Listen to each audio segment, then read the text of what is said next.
The point programme में एक बार फिर से आपका स्वागत है। आज हम बात करेंगे भारतीय प्रतिस्पर्धा आयोग यानी CCI के बारे में। सबसे पहले जानते हैं ये चर्चा में क्यों है। भारतीय प्रतिस्पर्धा आयोग यानी CCI ने कुल कारोबार या आय का निर्धारण पर अपने प्रस्तावित नियमों पर हितधारकों की टिप्पणियां प्रस्तुत करने की अवधि बढ़ा दी है। उक्त टिप्पणियां इस वर्ष 25 जनवरी तक प्रस्तुत की जा रही हैं, जबकि पहले इसकी समय सीमा 12 जनवरी थी। कुल कारोबार पर यह प्रस्तावित विनियमन महत्वपूर्ण है क्योंकि इसका प्रभाव इस बात पर पड़ेगा कि प्रतिस्पर्धा विरोधी आचरण के लिए उद्यमों पर कितना जुर्माना लगाया जाएगा। चलिए अब जानते हैं भारतीय प्रतिस्पर्धा आयोग यानी CCI के बारे में। भारतीय प्रतिस्पर्धा आयोग यानी CCI प्रतिस्पर्धा अधिनियम 2002 के तहत स्थापित एक स्वतंत्र नियामक निकाय है। यह अर्धन्यायिक शक्तियों वाला एक संवैधानिक निकाय है। यह बाजार में प्रतिस्पर्धा को बढ़ावा देने और बनाए रखने और उपभोक्ताओं के हितों की रक्षा करने के लक्ष्य के साथ संचालित होता है। CCI की संरचना। आयोग में एक अध्यक्ष और 6 सदस्य होते हैं जिन्हें केंद्र सरकार द्वारा नियुक्त किया जाएगा।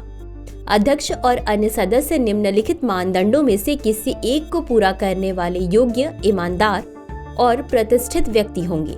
ऐसा व्यक्ति जो किसी उच्च न्यायालय का न्यायाधीश रहा हो या उसकी योग्यता रखता हो, जिसे अंतर्राष्ट्रीय व्यापार, अर्थशास्त्र, व्यवसाय, वाणिज्य, कानून, वित्त, लेखा प्रबंधन, उद्योग, सार्वजनिक मामलों या प्रशासन में विशेष ज्ञान और कम से कम 15 वर्षों का पेशेवर अनुभव हो। कोई अन्य व्यक्ति जिसे केंद्र सरकार आयोग हेतु उपयोगी विशेषज्ञ मानती हो। अंत में देखते हैं CCI के कार्य और भूमिका। प्रतिस्पर्धा पर प्रतिकूल प्रभाव डालने वाली प्रथाओं को समाप्त करना, उपभोक्ताओं के हितों की रक्षा करना और भारतीय बाजारों में व्यापार की स्वतंत्रता सुनिश्चित करना।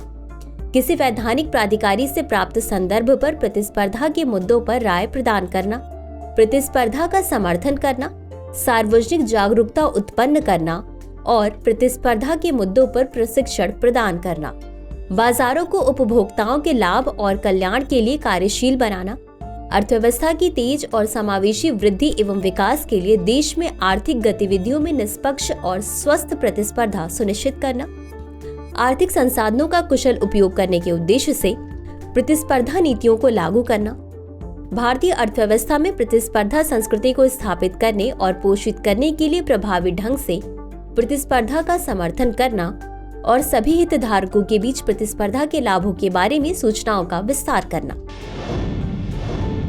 चलिए अब देखते हैं आज के अभ्यास प्रश्न को। भारतीय प्रतिस्पर्धा आयोग के संदर्भ में निम्नलिखित कथनों पर विचार कीजिए। 1. अध्यक्ष की नियुक्ति एक विशेष समिति की सिफारिश पर प्रधानमंत्री द्वारा की जाती है। 2. यह एक संवैधानिक निकाय है। उपर्युक्त कथनों में से कौन सा या कौन से सही है या सही है? A केवल 1, B केवल 2, C 1 और 2 दोनों, D न तो 1 और न ही 2।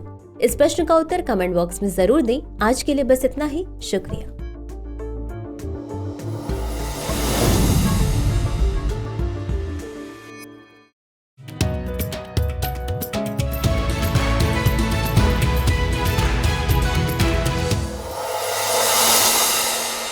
डियर व्यूअर्स, अपने एग्जाम की तैयारी को और बेहतर करने के लिए हमारे चैनल को लाइक, शेयर और सब्सक्राइब करना न भूलें।